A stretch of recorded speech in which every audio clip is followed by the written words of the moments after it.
So, ladies and gentlemen, welcome to Film Projects University. This is a tradition where we give that knowledge back to you, but this is also that opportunity for you guys to interface with the judges on a more formal level and ask them those questions that, again, are going to move you forward down that pathway to success. That's what this whole thing is about.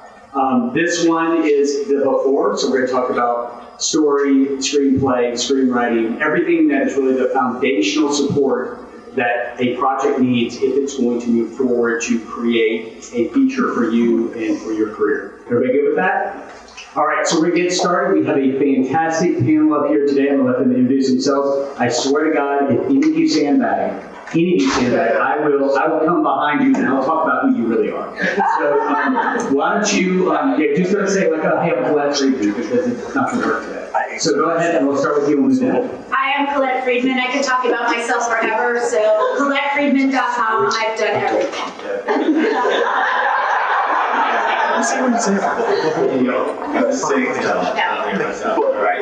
You try to eat all one of these. People are going to yell.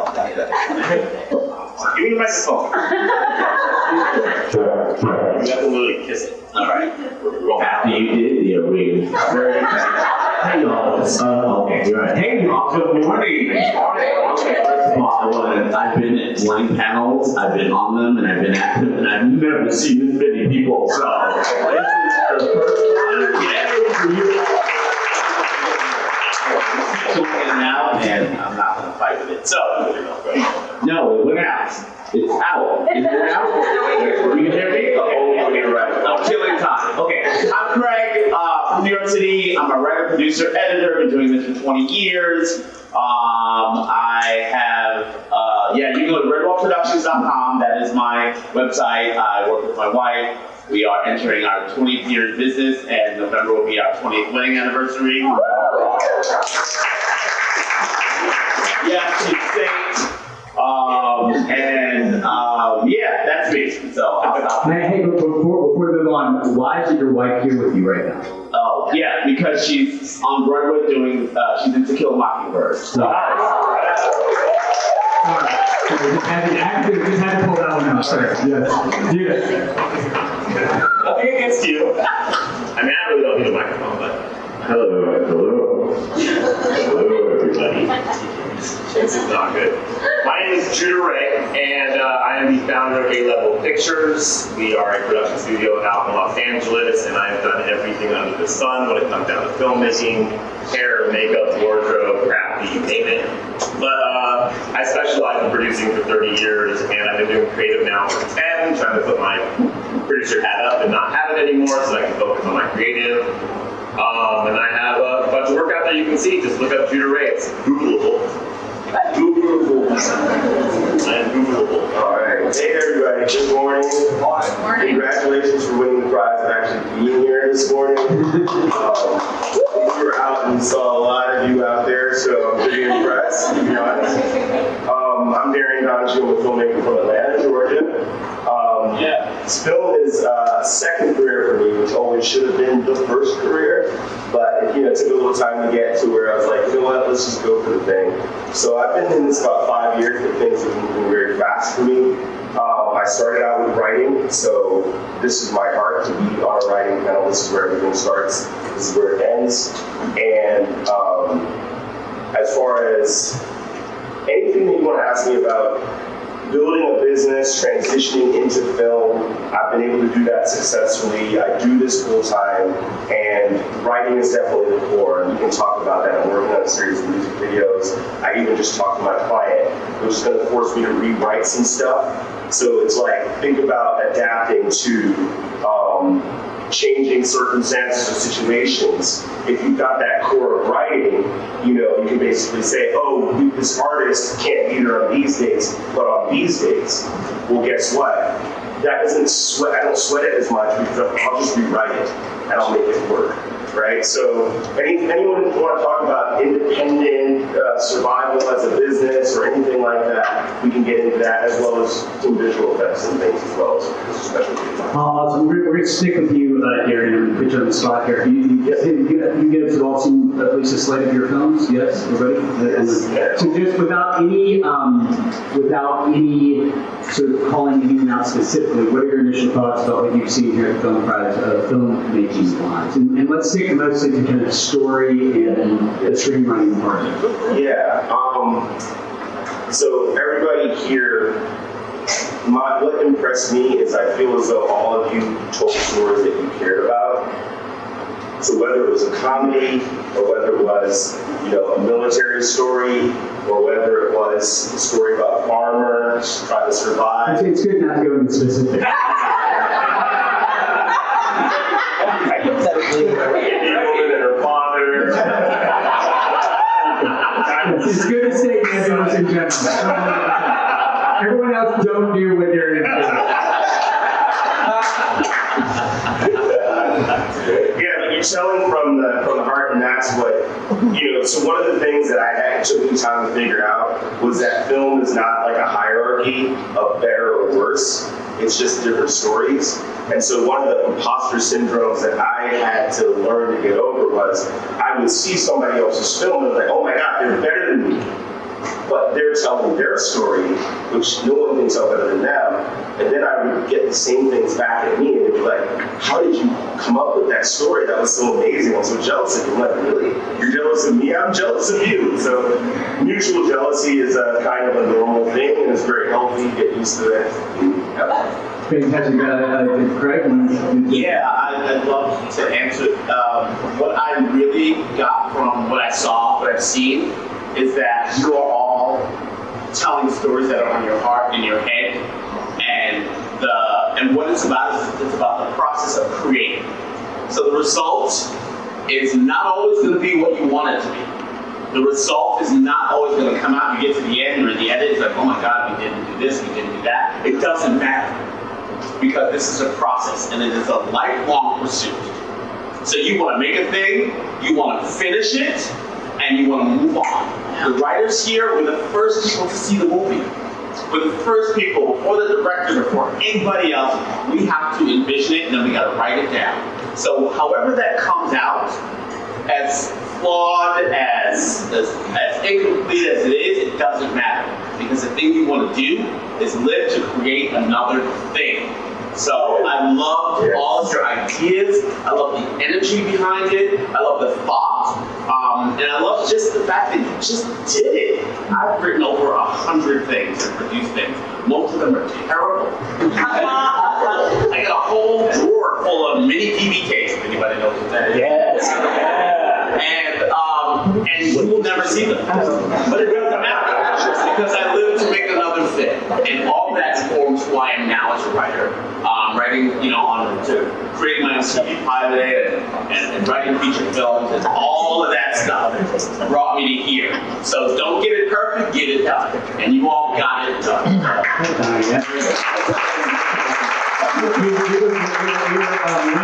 What you've seen and skipping the being more general. Like, yes, unlike Darion. Yeah, you were great. Okay. You were great, Darion, and Sid. Working up in the seat. Yes. Yeah, that's right. Judah, just initial sort of impression. I'm really known for keeping it real, so sorry if I'm blunt and if it's hard, you have to deal with it. Over the last 20 years, especially since the events of DV, digital video, we don't have to go to Panavision and get a camera. Independent filmmakers have been able to get their voices out there. In those many years, I've seen so many horrible films and so many great festivals that I'm like, how does this even get into a festival? So I'm a little judgmental. But that being said, here, maybe some of the execution wasn't perfect, but we're talking about story-wise. I saw great stories. I wasn't expecting it. I wasn't expecting to see so many great stories and original voices at this festival. I wasn't expecting it. Usually I come, I see one or two films that impress me. I'm like, wow, those are really good films. And the rest, I'm like, oh my gosh, I'm gonna fall asleep in the theater. That did not happen at this festival. Every film I was awake during, I was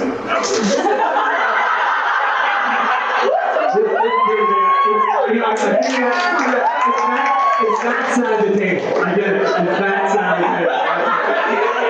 Give it up for keeping Judah awake. Caring about your story, and this is rare. A lot of people think that just making film is pointing a camera at something. Oh, let's get some actors. Oh, the story's not ready. It's okay. We'll fix it in post. Like, I didn't see that here. I saw well-crafted stories by filmmakers that cared about getting their voice out there. That's important to me. It was really, really important. This question to you, and then I'm going to ask you the next question. So go ahead and give your impressions. Do you want me to couple both? I can do that. Yes. In a succinct way. This is a good one. This is a good one. Because if you've gone, you didn't have to go to ColletteFreedman.com now, but one of the things that comes so many hashtags trending right now. Keep Judah awake is one of them. Check out ColletteFreedman.com is another one. But the idea of one of the impressions on the films, but also I'm going to jump us into that difference between shorts and features. Right. Okay. I've seen every single film here.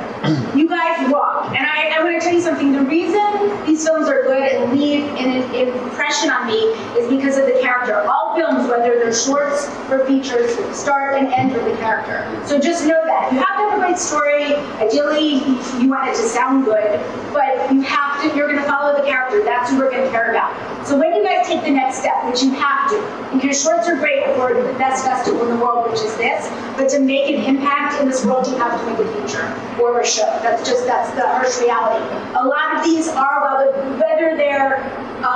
lot of these are standalone, but they can also be proof of concept. So if you want to make this into a TV show or a film, you just have to figure out the structure. You can email me, they're all online, TV shows and films. The best ones, just find it, copy the structure, and you've got, take 3 weeks and boom, you're done.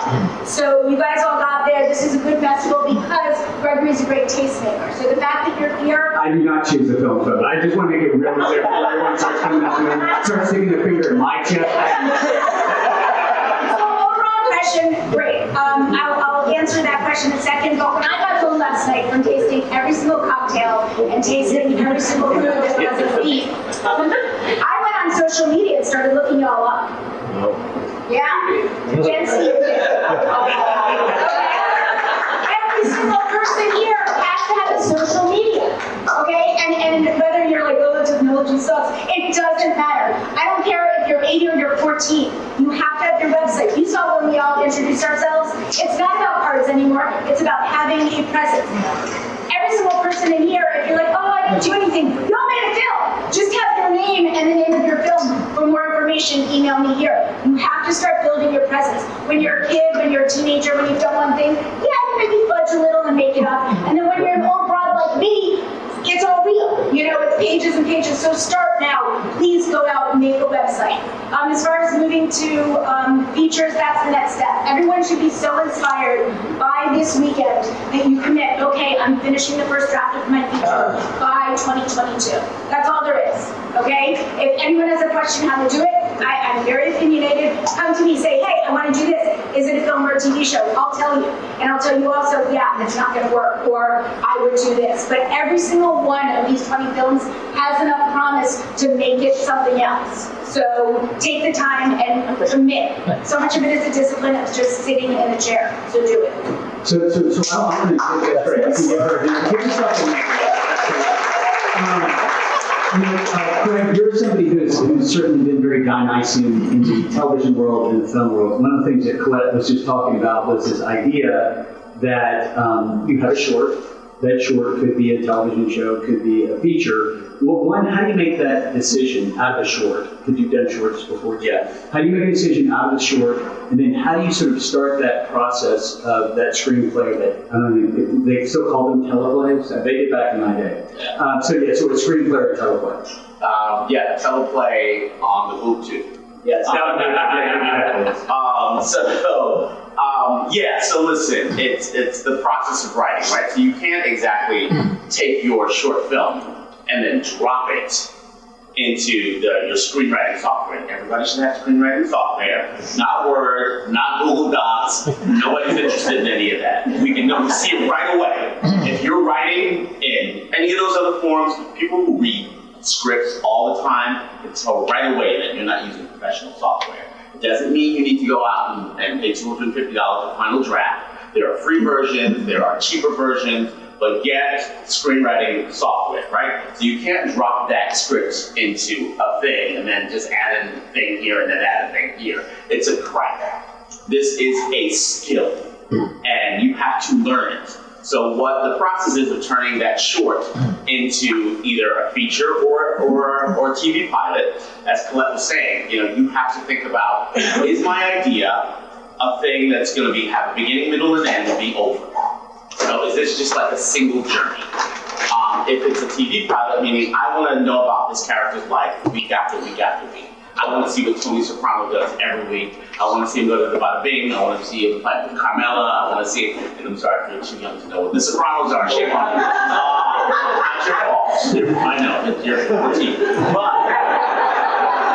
But you learn, right? Because then you also have to delve into the history of TV. You got to know what's going on. I mean, too many people who want to write for TV is like, I don't really watch television. I'm like, okay. First of all, get out of my face. Really, you have to be immersed in the medium that you want to be involved in. So, in making that thing, whether that's taking all your short films and wanting to make a thing, what is the big idea? What are you talking about? What do you want to say in the world as a human being, as an artist, as a creative person? That's what your show is going to be about. That's what your feature is going to be about. So whatever you've done now, there's a heart to, and I'm not going to be specific, there's a heart to, did it get dark? Am I having a stroke? I think we had someone leaning against. Okay, so so moody, right? This is actually in Craig's rider. Yes.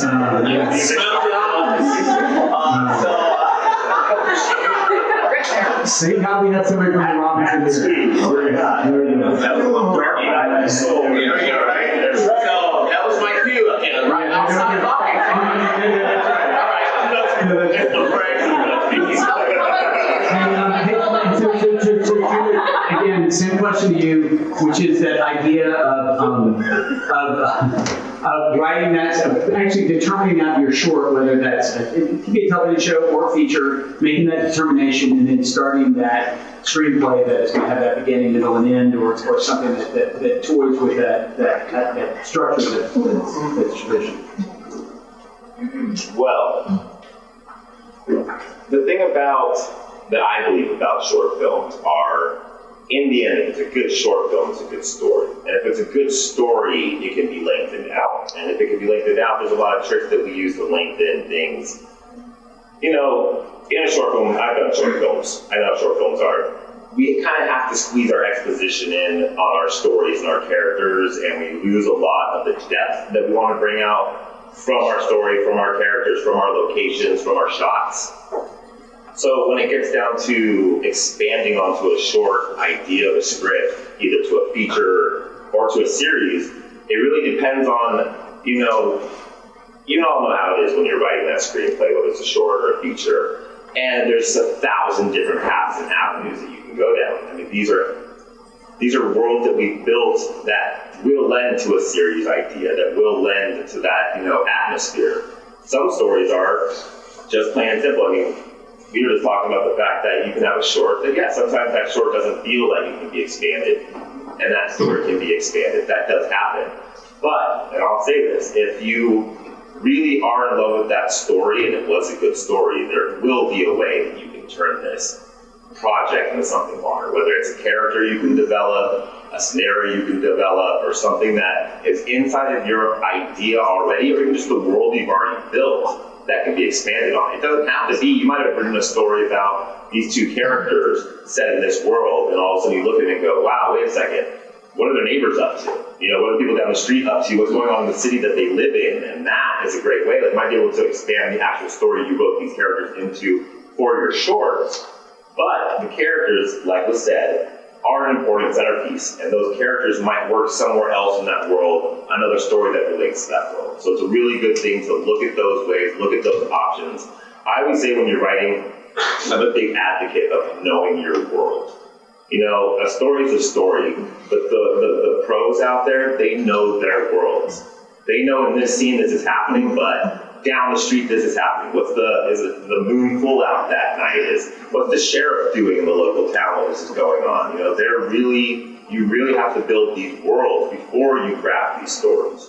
It's a really key point I think a lot of people overlook these days. And if you've done your work, just like actors have to do their work, if you've done your work, you've developed your story enough to where it's a world. I mean, you could write 1,000 things within that world. Look what Star Wars has done. Look what, you know, all these people who built these worlds, even Tarantino, all his worlds, all his stories are pretty much based in the same reality. He has two realities he writes from. Once you get to writing to that point where you can build worlds, the rest is easy. Whether you turn into series, short films, because you have your characters, you have the world they live in, and the rest is where you want to take them. Well, I answered your question. No, that was awesome. And I see a lot of nodding from you, Darion. So it's, I'm curious I'm not curious. Obviously, you're agreeing and you have something to add. Oh, completely opposite of what I said. No, that was definitely right. And so I think a lot of You were right, Judy. That being said, I have to dovetail off that. Well, so for me, because I love writing so much, and before I ever did any directing, I did years of writing. Right? I've written a couple of novels and a number of features, and every time the process has been different. And I would say, don't be afraid of the format books that are out there or whatever, because you get kind of like the 2020s, everybody wants to be an individual, blah, blah, blah. But the reality is those formatting books got there for a reason. Even cliches got there for a reason. Cliches, you know, doctor hooks up with a nurse, you know. But guess what? It does happen a lot, you know. It's a thing for a reason, right? And so... Was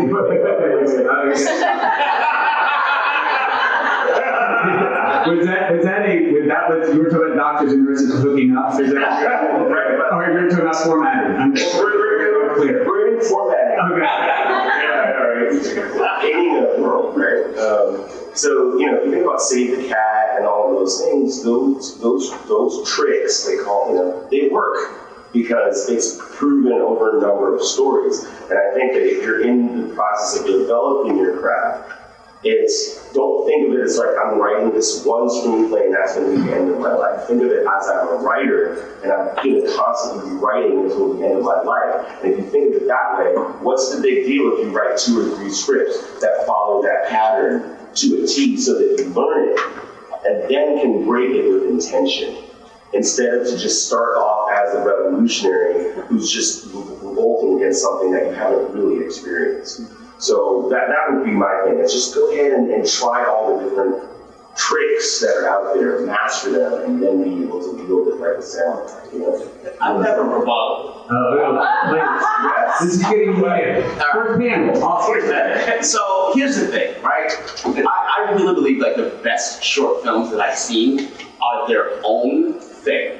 They are really specifically meant to speak about one idea, one moment, it's a beginning, middle, and end, and you feel satisfied at the end. It doesn't mean that it's a happy ending, but at the end, you're like, oh my God, that was so good. You've had a great experience. So, trying to take that thing and then shove it into another thing, it's gonna blow up. It's gonna blow apart. It's not gonna be the short. It's not gonna be that thing that you made. So, if you're taking a part of a feature and then making it a short, that usually doesn't work. I'm just gonna be honest, because you're taking something that's meant to be a part of a whole thing. So your short film has to be one idea, one beginning, middle, and end, really powerful, and then just go write something else. it doesn't. You don't have to take that thing. Okay, now I'm gonna make it up.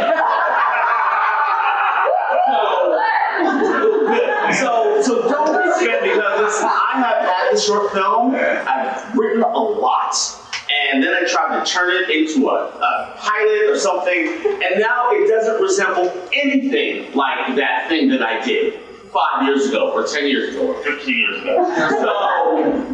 So I think that because the world has to expand so much, when you're making a feature or a pilot, taking that 1, 10, or 15-page thing and saying, okay, this is the basis for it, I think is a little dangerous, and it can lead writers down the wrong path if you really haven't done the work of expanding it. So let the short film be the short film. It is an art and a craft. Do that, and then make something else. All right, go for it. Go for it. What were you striking or do you want to add? I have a rebuttal to the rebuttal. This is what happens when you get a bunch of writers. I believe if you have a good idea, it can go into any form, any genre. Everything I write, okay, I recycle, and it gets better and better. Susan Morgenstein, Allison Dworkin, and Judy Rates made my life hell in middle school. So I wrote a play about killing them. And then I wrote a play that became a musical. Now it's been optioned as a TV show, and I'm working on the novel. If you're a writer, okay, you can jump into all different forms. So, Sister Cities, it was a play that went all over the world. Then now it's a Netflix film. There's a novel out on Amazon. They're figuring out how to make it a TV show. I agree that you can't like stick your short into something bigger, but if you've got characters, and every single one of your films has a character who I want to follow, you take that character, you keep them in their ordinary world, and then at page 12, they go on some extraordinary journey, whether it's from their kitchen to their living room, or their kitchen to Oz, it doesn't matter, but you take that character in the heart that made you write about this character in the first place, and take them on a longer journey. Yeah, maybe she's right. I don't know.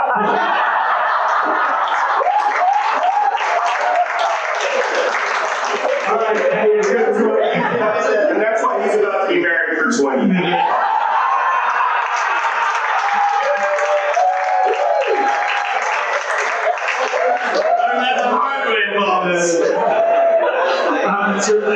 Let's stick with you, Collette, and let's talk a bit about plot development and character development, just sort of tips and tricks. Part of what you do is you teach screenwriting, story, all the good stuff. So how do you sort of get people into that mindset of really taking care of plot and character? Well, again, I start everything with character. So if you have a great story, you have a great story. The reality is characters are going to be based on you, your family, your friends, all those quirky, horrible people in your life who drive you effing crazy. Those make great characters. I approach character lots of different ways. My favorite personal trick to do it is I write obituaries about people. Obituaries about people who are still alive. Because then you're getting all the minutia about them when you're telling, like, hey, Kimberly, let me tell you about my friend Jill. It's not just, oh, she did XYZ. It's, she gave out 20s to the homeless like they were Tic Tacs. Even though she was 70, she binge-watched Charmed. It's the little details which makes characters super interesting. So yeah, I start and end with characters. As far as plot, Shakespeare took whatever the 7 plots out there. All plots are versions of that. We saw 20 films, which for the most part, I'd say the 20 films, there were like 17 different storylines. A couple repetitions, but they were still very different stories. So tell a story you want to tell, but find a character and characters, because the villain, it has to be as interesting, if not more interesting, than your protagonist and anti-hero, and some great supporting characters, because that's who we're going to relate to, that's who we're going to follow. Cool. Greg? Yeah, kind of building on what Collette just said. Also, the thing that we come back to, especially in TV, are relationships. So once you're building these characters, the protagonist, the antagonist, what is their relationship? And making sure that you are building something that can have conflict. Having 2 people that get along is boring. Nobody cares. I watch it. So if you look at the things, whether it's, whatever you're watching, right? You look at the evolving relationship in your favorite TV show or in a movie that you love. Like, what is the relationship between the antagonist and the protagonist? Even if it's like a buddy TV show, you have 2 leads, right? So what is their evolving relationship? Yes, like, Pen 15 on Hulu, right? So these 2 are best friends, but there has to be conflict between them. or else it's boring. So what is the relationship? What is the most important relationship in your character, in your main character's life? And how does that evolve over whatever you're building? Cool. Judah, same question. If you're talking about plot versus character, where do you start, tips and tricks? I'm an idea man. So I love characters. Another hashtag for Film Project University. Keep Judah away, and he's an idea man. What I mean by that is that, you know, sometimes I have an idea for a character. And I'm like, oh my gosh, this character is great. Sometimes I have an idea for a world. Sometimes I have an idea for a climax. Sometimes it's a twist. Oh, this would be a really cool twist if this happens. So I start with my idea. That to me is the biggest thing, what I want to achieve by telling this story. And then I know my craft.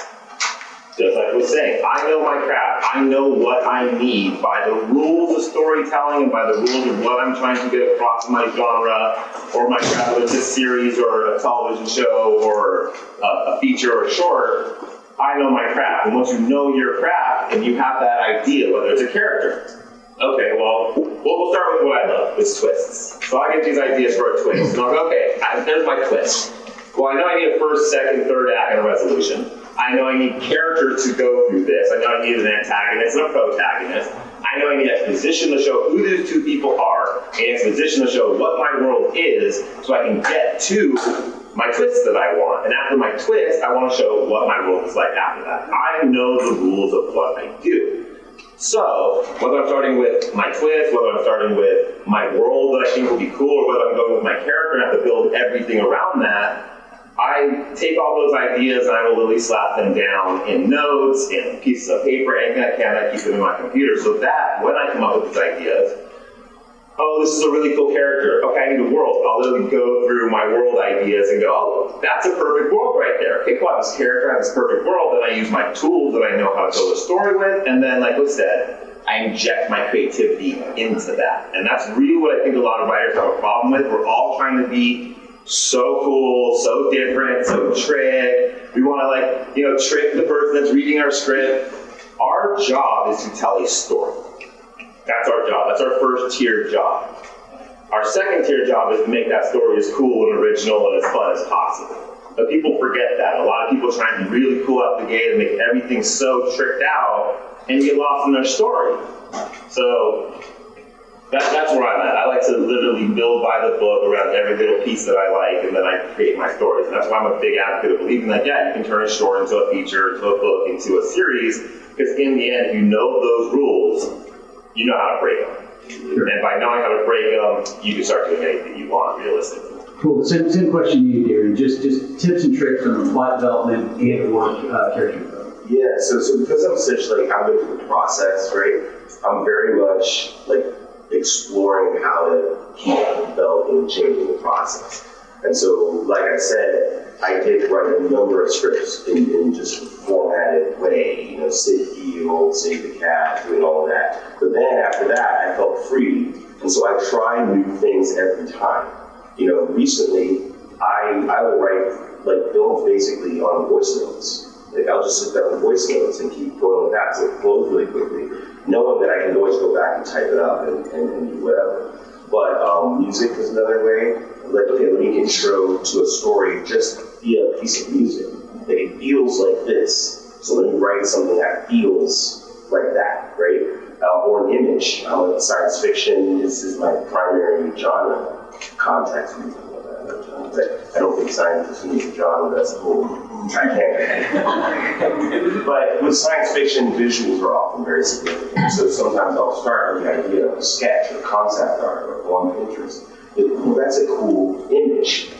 How would a story build towards that image? If that image happens at 60 pages in, how do we get there? How do we get to this cool thing, this person, lasers, doing whatever, right? And that can often inspire whole stories for me. So I try to do it a different way every time, just to keep from being bored of myself. Craig, you said something very interesting at the beginning. You said interesting things throughout too. I just want to be clear about that. But you said that writers are the first ones to see the movie, which I thought was fascinating. Yeah. And it's absolutely true. I'm curious, how do you know, you're the first one to see the movie on a page, how do you know when it's working and what are the signs when it's not working? Oh, good question. Here's the thing, you never know when it's not working. You know, right? Because you're seeing this movie, in your head it's perfect, the characters are saying the right things, it's going, the journey is really clear, oh my God, people are gonna love this, and then you give it to your friend, you give it to whomever, and they're like, dude, I didn't understand this, when did it start? And then you're like, wait, no, read it again. It's really important, I think I was talking about this to Virginia, not that I'm calling out, but we're talking about. We can call people out now. Okay. But we're having a conversation and we were talking about our writing groups. So it's really important that you have a writing community. Because the thing in your head sounds perfect, everybody's saying the right thing, and once you get that on a piece of paper, sometimes this doesn't translate to this. It gets lost from your fingers, and it doesn't come out right, and you don't know that until somebody else takes a look at it. So it's really important that you have a writing community, that people you can trust, people you can count on, but don't give them all the things at once, give them 5 pages at once, or 10 pages, and create a relationship with somebody or somebodies. I've had a writing group for 10 years, and like 6 to 8 of really good friends, and we meet on Sunday mornings, used to be in person, now it's on Zoom, and read a couple of times a month, and we're just all exchanging pages. Because that thing that comes out of you is imperfect, but that's okay. That is the journey to make it perfect, and it will be really soon. Just believe that. So, and then listen, everybody you're gonna give it to, everybody that reads it is going to have an opinion about your work. I love giving it. Oh my God. Everybody. So I'm gonna give something to Judy. Oh my God, I think you wrote on page 3. It's amazing. I loved it. And then I'm gonna give it to Collette. And listen, I didn't understand what happened on page 3. What was going on there? So you have to also develop your own sense of the story that you want to tell. You have to develop a sense of confidence. You have to develop a sense of resilience. I heard once on a podcast that getting notes from somebody feels like somebody's trying to kill you.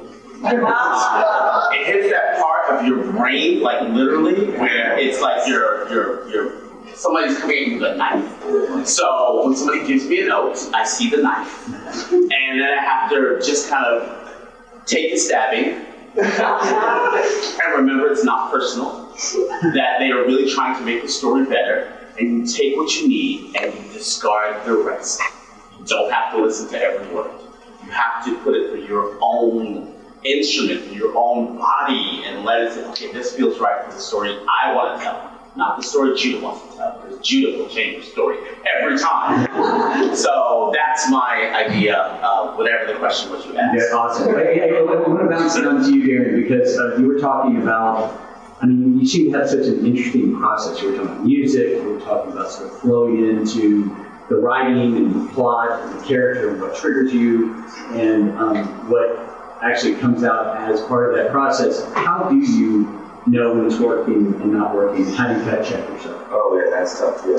So Craig kind of hinted to some of it, but it's like that balance between confidence and feedback, and I think that comes through doing it a lot.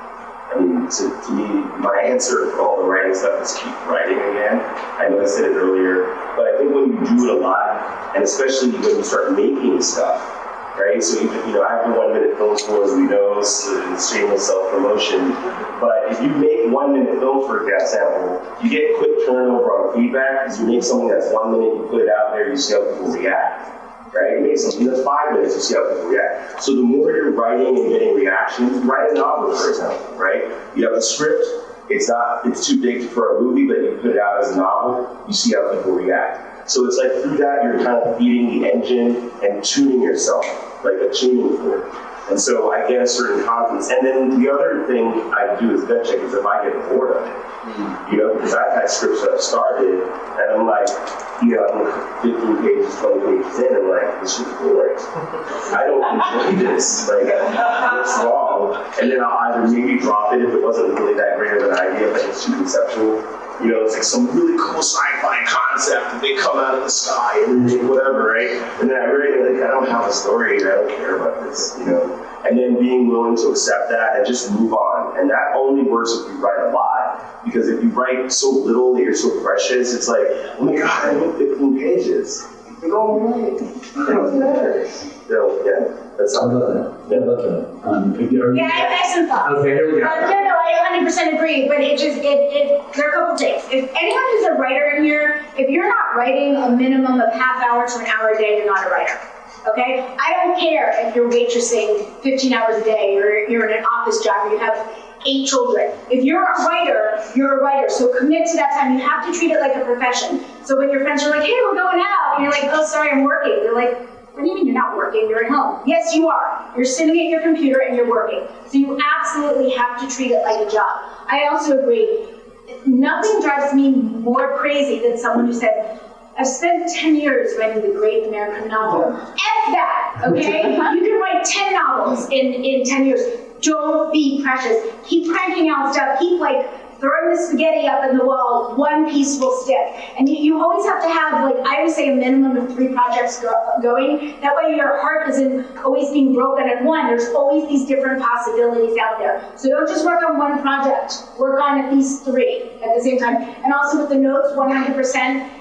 You have to tell the story you want to tell. If someone gives you a note and you're like, that's the dumbest note in the world, there's a note underneath the note which you can answer. So you don't have to address their note, which is ridiculous. But whatever speed bump they're getting, it stops them to think, oh, how can I still keep my vision, but slightly alter it so it will make it more understandable. So there's always a note behind the note, and don't give stuff to your moms because they're gonna like everything you do. Or not. That's not what I was saying. Let's say, you're not here goes the rebuttal. Okay, so my rebuttal is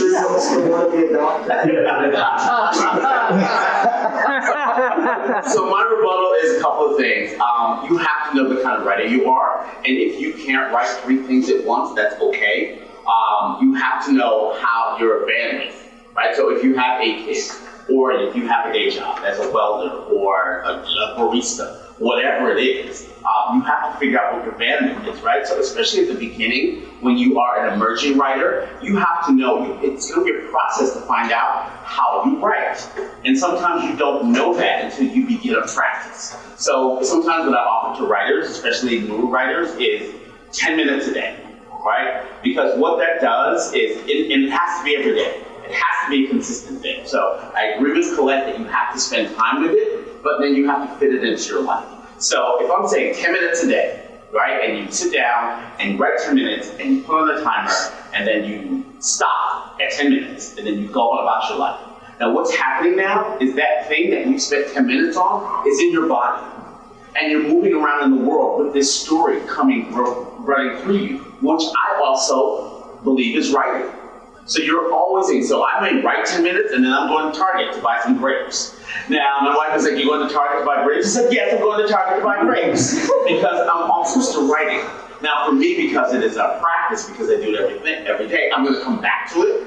But for yourself, if you go on about your day and then you come back at the same time, next day, 10 minutes, you'll see that the thing that had started yesterday is now a little bit more in you. So you know another thing, and another fact, and another character, and another thing, and then write it. So notes in my phone, I think Judy talked about, and I have a note for that project in my phone, and if I'm walking somewhere and I write it in there, that counts, right?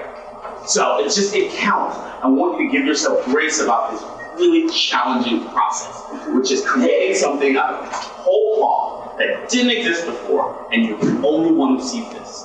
And so just, be easy with yourself, but also consistency is really important. If not writing begets not writing. So always write.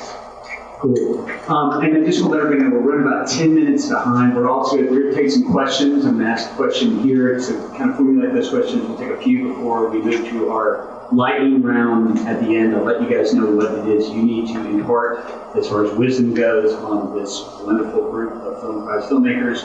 But so again, we're going to get your questions right after this question.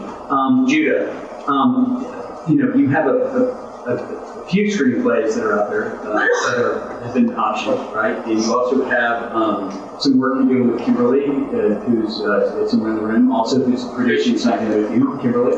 There's somebody back there. She's so you have the option where you sold it, and you have the films that you're actually going to be making. I'm curious, what are those initial signs that have told you that a film, one, is makeable, and then two, is sellable? Like, how do you make that determination between the two? Well, I'm very lucky to come from being a producer first, so I learned how the industry works, and I'm telling you, as a screenwriter right now, you cannot just be a screenwriter anymore. Learn the industry.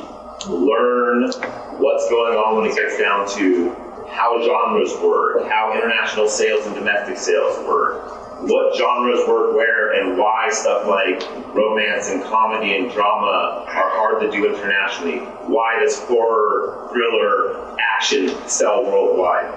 These are things you need to know about the industry before you even start writing a story is, what is my story, who are my characters, and are they relevant in a way that are going to make the film? So in the end, we all love writing, but we want people to watch our work. So I mean, and pay us for it. And pay us for it. But that being said, you have to know the industry so that you can know what you're writing, who you're writing for. If you're doing this for passion, that's great, but this is the film industry. You know what I mean? Straight out. And if you want to be a part of it, you have to understand the mechanisms and why stuff sells. It's really important, Just knowing creative nowadays, everybody has a great idea. We're all very creative people. Everyone has a story. And nowadays, especially in today's market, that doesn't really matter. IPs are hot right now. People want pre-existing IP, they want pre-existing stories, they want books, they want prequels and sequels. So when it comes down to original concepts, you guys, we're in a very hard boat right now.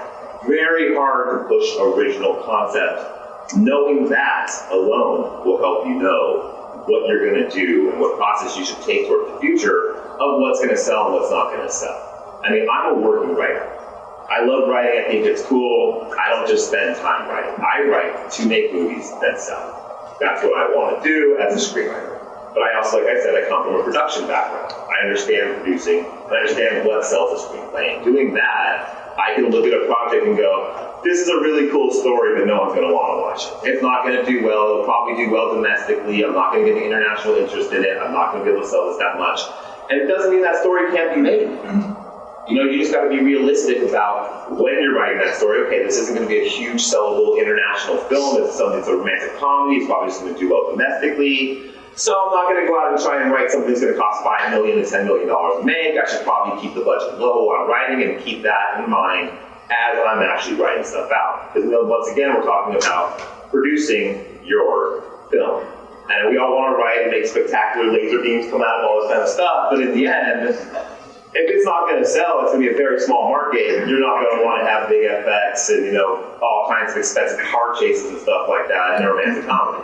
Because no one's going to want to be able to pay for that. So keeping in mind what you're writing, who your audience is, where you want to put this film, how it's going to sell, and in that knowing how the industry works. Because, and I'm going to cap it off with what I was saying, and that is, if you're doing an original idea, you're going to have to learn how to package that idea. You can't just be a screenwriter going out and more saying, hey, I have a great idea, make it into a movie. You have to understand that there's the people out there in the studio system that make movies, okay? Then there's their kids and their brothers and their sisters and their aunts and uncle that wrote something and now they have to make that. Then there's the next ring down, which are the people who made movies, have a successful track record. Then there's the next ring down, which are, people who actually are established as screenwriters but maybe don't have a track record. And then you're trying to get your screenplay to be made after all these other people and all these other stories. And in order to do that, you have to stand out. Either your story is so original, I'm not saying it isn't possible to have an original story that's so original and so great. Everyone's like, oh my gosh, I want to stand behind this.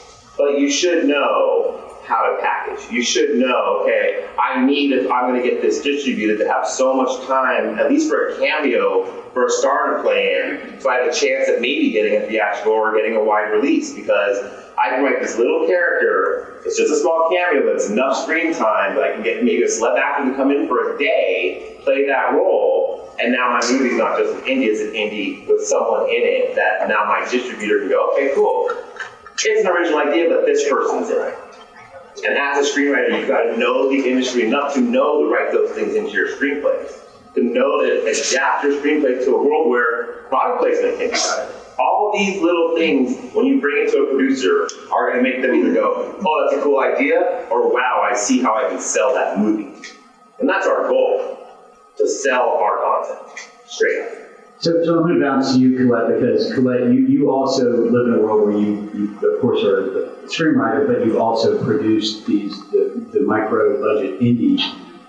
Talk about maybe that process and the idea, Judah talking about, there's certainly this leveling effect, but there's also this ability to make your own film, get out there and do it, and you've done that. So what was that indicator that just said that this is what I'm going to do, this is how I'm going to do it? Well, first of all, Judah, everything you said was perfect. I just want to pick your brain constantly. Yeah, I make a bunch of films. Please don't do that. I have to deal with Judah the rest of the week. We deal with each other all the time.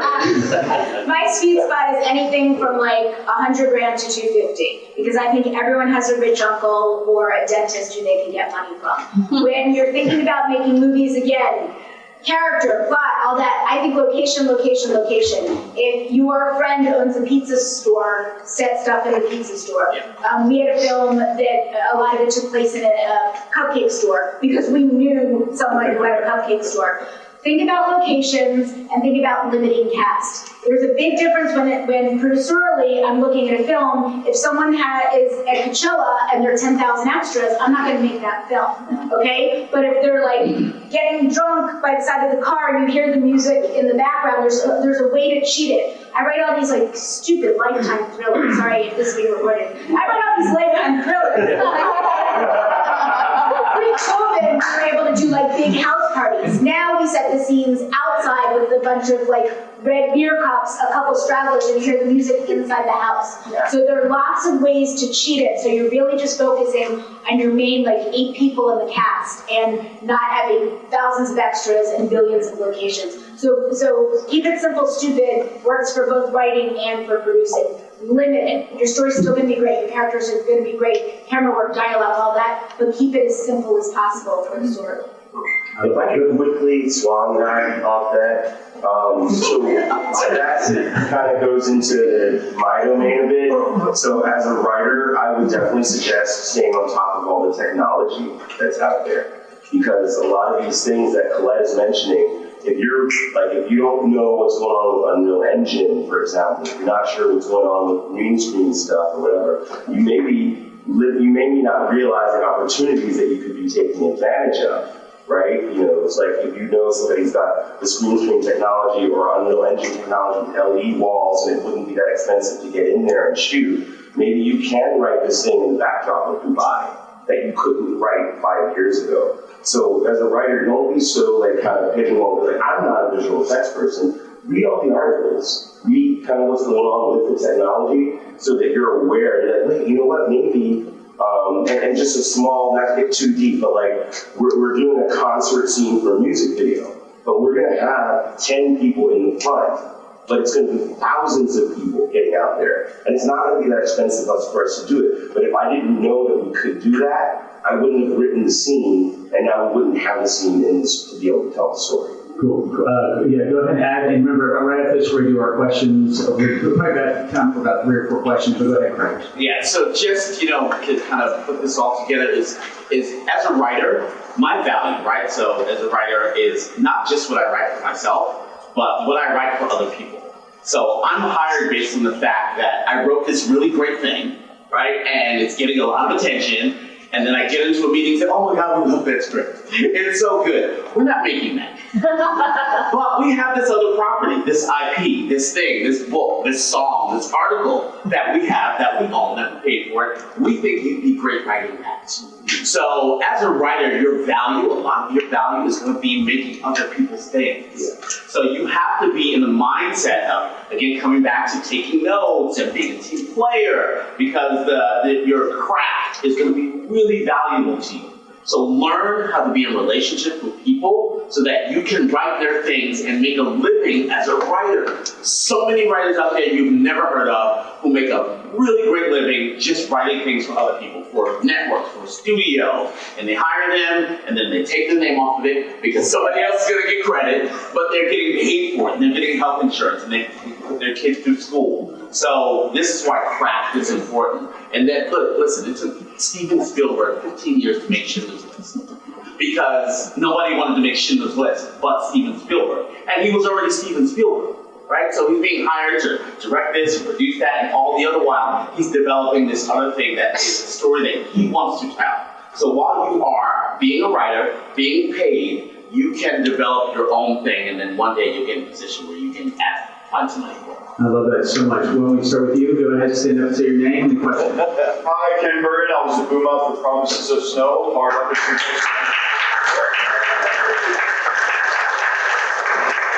So I have an awful day job where I get to wear headphones. What are some things that I should listen to, like audiobooks or podcasts or speeches that are on YouTube or something? Cool. The question for everybody else who didn't hear that is, Ken has a shitty job, apparently. He wears headphones at work. He wants to know what he should be listening to podcast-wise that would help him. Clubhouse. I would say Clubhouse. You know Clubhouse, buddy. Yeah, listen all day, but know how to digest what's going through your ears too. Because it's an open formatted system where anyone can say anything and not everyone's vetted. So just, take in what you like and leave a lot of the rest. Let's talk about Podcasts, script notes on podcasts run by Craig Mason and John August. Also, Pilar Alessandra has a podcast called, I can't remember anybody, Pilar Alessandra, you look her up. I'll get it for you in a second. I like that. There's a Screenwriter's Rant that I also like. Pilar's, what is the name of her podcast? All right, I'll yell it out when I find it. On the page, there it is, on the page. Great podcast, you get a complete film education. Script Notes is two working screenwriters who have been doing this for 20 years, and they are literally, Craig Mason wrote Chernobyl, and John August wrote Big Fish, Charlie's Angels, and Frankenweenie, and a whole bunch of, so they talk about not only the business, but the craft. So. All right, next question. All right, yes. And then Abigail. My name is Gregory, director of Moonlight Dancer musical. My question is how do you keep yourself having fresh eyes on stuff you're writing? Because if you're really hot and notes, that happens to me all the time. I'm I don't even know if this is good anymore.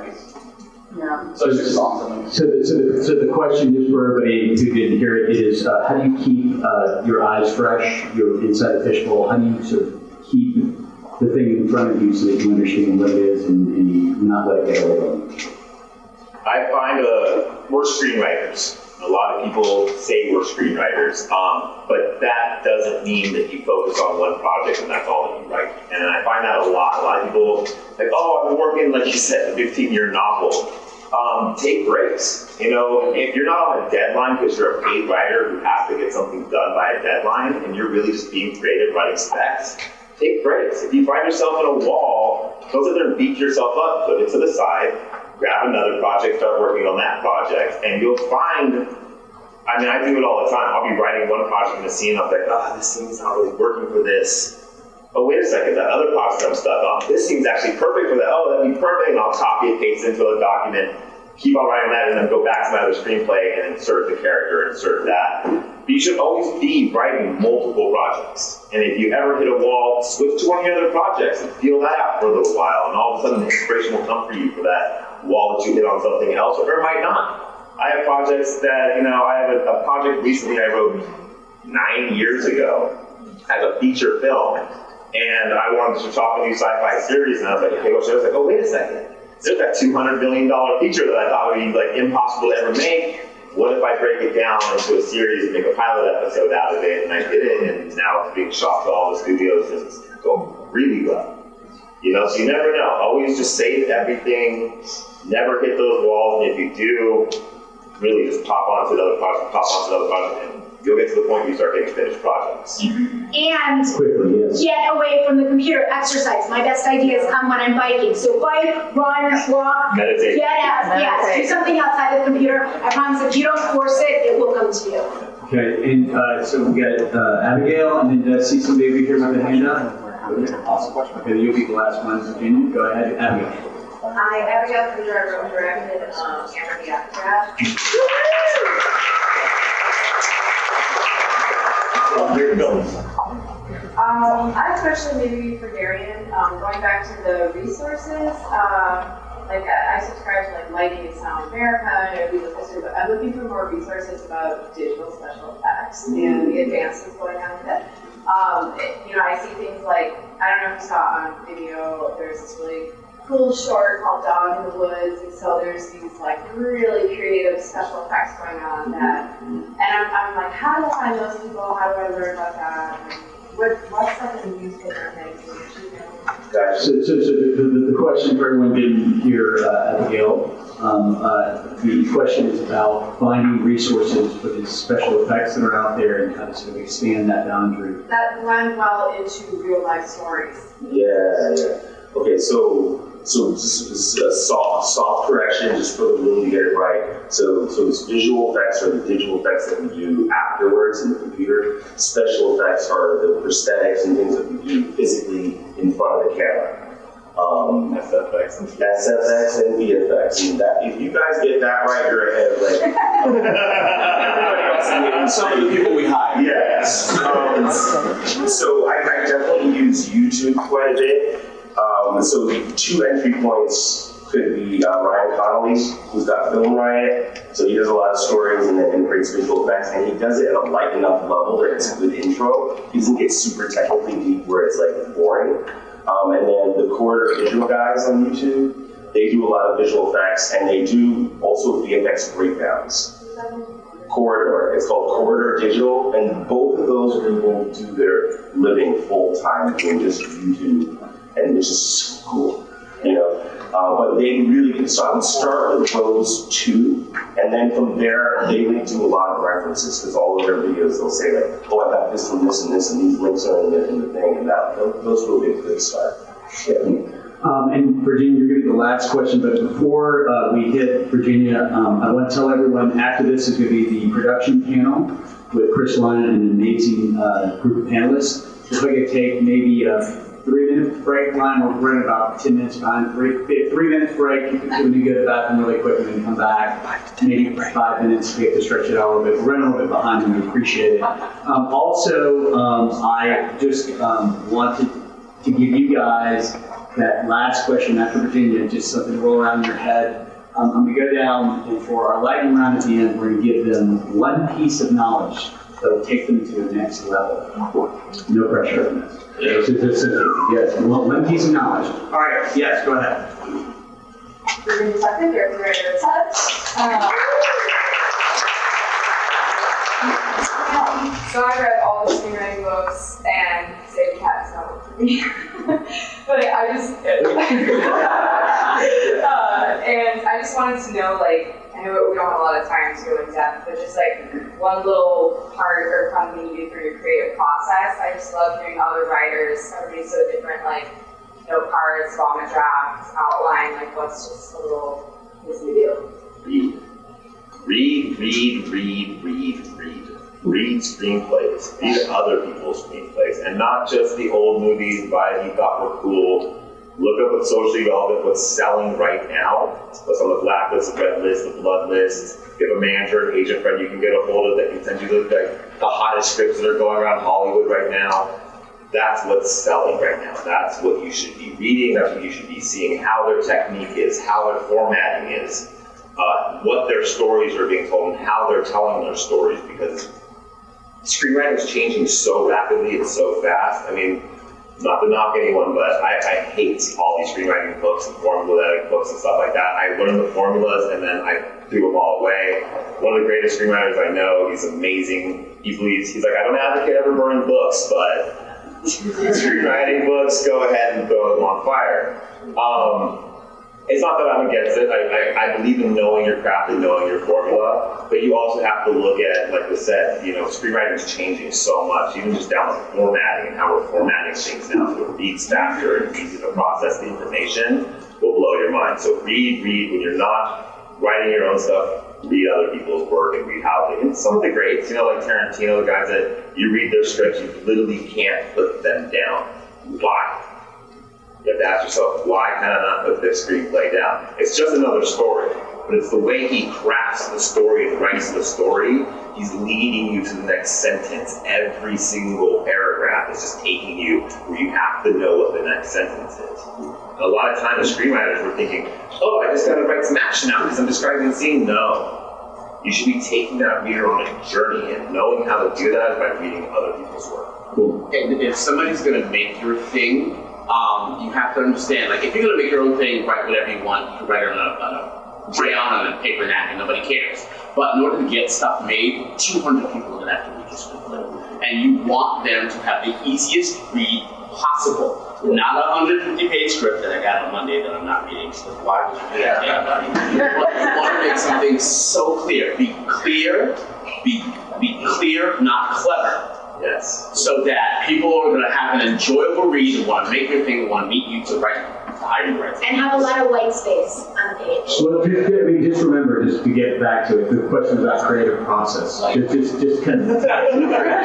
Before we get back, we'll circle the scene back around. Yeah. With the Tarantino reading things, though, too, I have to advocate read what he's writing now, but also read what he wrote back. When he was Tarantino, it's completely different. Because he knew how to write for the industry first. Yes. But if you read Django and you go write your stuff like Django, your shit's not gonna get made. He wrote for himself. He's writing all kinds of bullshit in there.